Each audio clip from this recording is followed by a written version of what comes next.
El nacionalsocialismo fue una ideología fascista, supremacista blanca y pangermánica que gobernó Alemania entre 1933 y 1945. Fuera de Alemania, este pensamiento no tuvo mucho éxito, pero llegó a tener cierto grupo de seguidores que intentaron, sin éxito, implementar la ideología nacionalsocialista en otros países. En el caso de América Latina, hubo un importante foco nacionalsocialista en el sur de Brasil, más específicamente en un estado conocido como Santa Catarina. ¿Cómo es que esta pequeña parte de Sudamérica se convirtió, probablemente, en el más grande bastión del nacionalsocialismo fuera de Alemania? A principios del siglo XIX, la región del Río de la Plata en general, pero la región del sur de Brasil en particular, fue un gran foco de inmigración alemana. Sin embargo, la mayoría de estos alemanes con el tiempo terminaron adaptándose a la cultura local y dejaron atrás su identidad germánica. Después de la Primera Guerra Mundial y el ascenso de las ideologías fascistas en Europa, muchos gobiernos y organizaciones fascistas se pusieron manos a la obra para expandir sus ideologías más allá de los mares. En particular, muchos buscaron promover el fascismo en regiones donde había gran población de su misma raza o ascendencia. Sudamérica fue el escenario perfecto para esto. En 1928, incluso antes del ascenso de los nazis en Alemania, se abrió la primera organización nazi fuera de Alemania, nada más y nada menos que en el estado sulista brasileño, Santa Catarina. En 1932, un año antes del ascenso de Hitler, se celebró la primera conferencia nazista en Santa Catarina. Profesores, estudiantes, intelectuales e incluso políticos se reunieron, muchos de ellos incluso con uniformes alemanes, para intercambiar ideas y planificar cómo seguir promoviendo el nazismo. Con el ascenso de los nazis, en 1933, el intercambio cultural e ideológico entre Alemania y Santa Catarina creció muchísimo.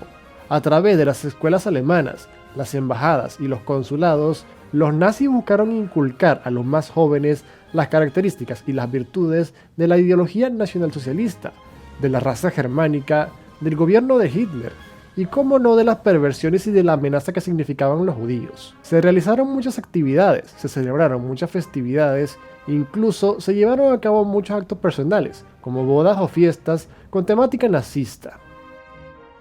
La opinión del gobierno brasileño sobre la proliferación del nazismo en Santa Catarina al principio fue de indiferencia, por el simple hecho de que a este punto los brasileños todavía no tenían nada en contra de los nazis.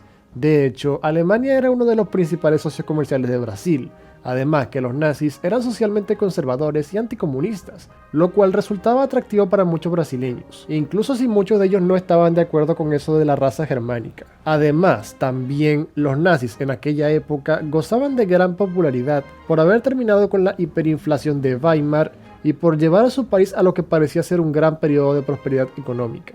Sin embargo, en todo este periodo, las relaciones entre el nacionalsocialismo y los brasileños de Santa Catarina no fue perfecta.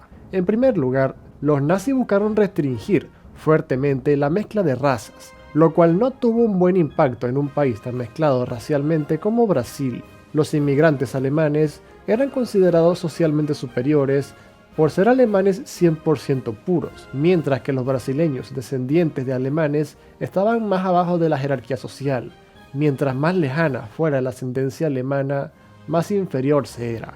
Ni siquiera se les consideraba alemanes a los descendientes, sino que se les llamaba teutobrasileños. Si un teutobrasileño quería casarse con un inmigrante alemán, primero tenía que mandar una solicitud para Alemania para que las autoridades alemanas determinaran si el teutobrasileño era suficientemente alemán, y solamente si estos lo aprobaban, el casamiento se llevaba a cabo.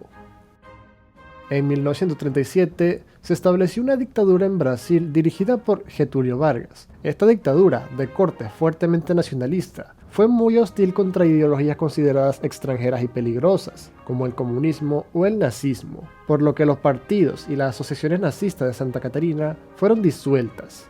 Como los nazis de Brasil no eran lo suficientemente numerosos para luchar contra el gobierno, muchos de ellos se unieron al movimiento integralista, un movimiento nacionalista brasileño de inspiración fascista. Muchos nazis participaron en la intentona integralista de 1938, en donde intentaron, sin éxito, derrumbar al gobierno de Getúlio Vargas y establecer un gobierno fascista en Brasil. Sin embargo, las dificultades para los alemanes y teutobrasileños con pensamientos nazis solo comenzó. En 1942, Brasil le declaró la guerra a Alemania y se unió a la Segunda Guerra Mundial. A partir de este momento, muchas personas, organizaciones y asociaciones alemanas fueron duramente perseguidas. Incluso se llegó a prohibir hablar el alemán. Es importante mencionar que esto afectó no solamente a los nazis, sino también a brasileños de ascendencia alemana que no tenían nada que ver con el nazismo. Finalmente, para 1945, año en que terminó la guerra, casi cualquier influencia nazi en Santa Catarina había sido erradicada. Hoy en día, Santa Catarina es un estado relativamente normal. La mayoría de los catarinenses no son nazis ni tienen nada que ver con esa ideología. Sin embargo, es común ver en las noticias muchos incidentes ocurridos en ese estado a manos de neonazis. No es seguro si esto tendrá relación con el hecho de que en el pasado este territorio fue un gran bastión nacionalsocialista. Si el video te gustó, por favor, dale like y suscríbete. Comparte este video con tus amigos y hasta la próxima.